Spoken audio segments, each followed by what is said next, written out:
আসসালামু আলাইকুম। Prepositions of time. Time বোঝাতে আমরা টাইমের আগে কখন ইন অর্থাৎ ইন টাইম, কখন অন, অন টাইম, কখন বাই, বাই টাইম, কখন অ্যাট টাইম বলবো। যেমন ইন টাইম, কোনো একটা কাজ যদি নির্দিষ্ট সময়ের আগেই করা হয়, নির্দিষ্ট সময়ের আগে, ধরুন একটা কাজ করতে হবে আপনার 5টা বাজে, সেই কাজের জন্য আপনাকে 5টা বাজে ওই জায়গায় উপস্থিত থাকতে হবে।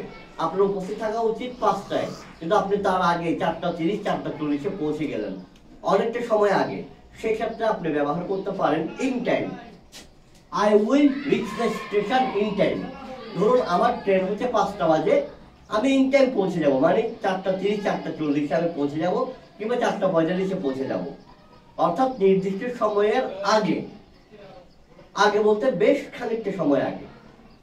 অন টাইম, অন টাইম হচ্ছে একদম নির্দিষ্ট সময়, একদম নির্দিষ্ট সময়। ধরেন আপনার 5টা বাজে ট্রেন, আপনি 4:55 কিংবা 4:59 গিয়ে স্টেশনে পৌঁছালেন, তাহলে খুব বেশি আগে কিন্তু আপনি পৌঁছান নেই, ঠিক সবাই পৌঁছেছেন, এই ক্ষেত্রে অন টাইম।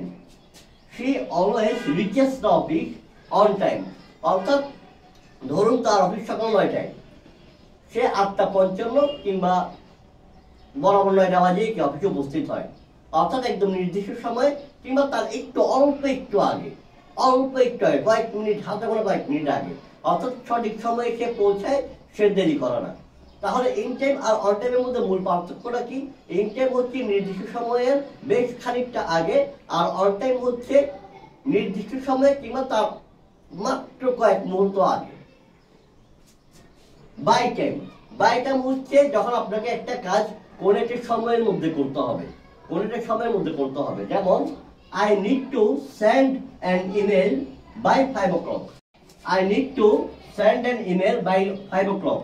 ধরেন আপনাকে একটা কাজ করতে হবে 5টা বাজে, অর্থাৎ এখানে টেবিল পাঠানোর কথা বলতেছি, আমাকে 5টার মধ্যেই পাঠাইতে হবে, 5টার মধ্যে যে কোনো সময়।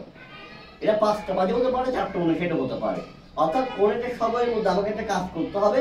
ওই সময়টা উল্লেখ করার আগে আমি বাই বলবো, তবে ওই সময়টা অতিক্রান্ত হওয়া যাবে না, অর্থাৎ আমাকে 5টার মধ্যেই ইমেলটা পাঠাতে হবে, 5টা একা হওয়া যাবে না। অ্যাট টাইম, ঘড়ির কাঁটার নির্দিষ্ট সময় বোঝাতে অ্যাট টাইম ব্যবহৃত হয়। ঘড়ির কাঁটার নির্দিষ্ট সময় বোঝাতে অ্যাট টাইম ব্যবহৃত হয়। যেমন I will meet you at 5 o'clock। তোমার সাথে আমি 5টা বাজে দেখা করবো, অর্থাৎ বরাবর 5টা। ঘড়ির কাঁটার নির্দিষ্ট সময় বোঝাতে অ্যাট ব্যবহৃত হয়। 5টার মধ্যেও বলি নেই, 5টার পরেও বলি নেই, একজ্যাক্ট 5টা বাজে, সেজন্য অ্যাট ব্যবহৃত হয়েছে। এগুলা গেল টাইমের আগে প্রিপজিশন কিভাবে ব্যবহৃত হয় সেগুলা। এখন আরো কিছু টাইম আছে, যেমন মর্নিং, যেমন ডন, মর্নিং, তারপর নুন, আফটারনুন, ইভিনিং, নাইট।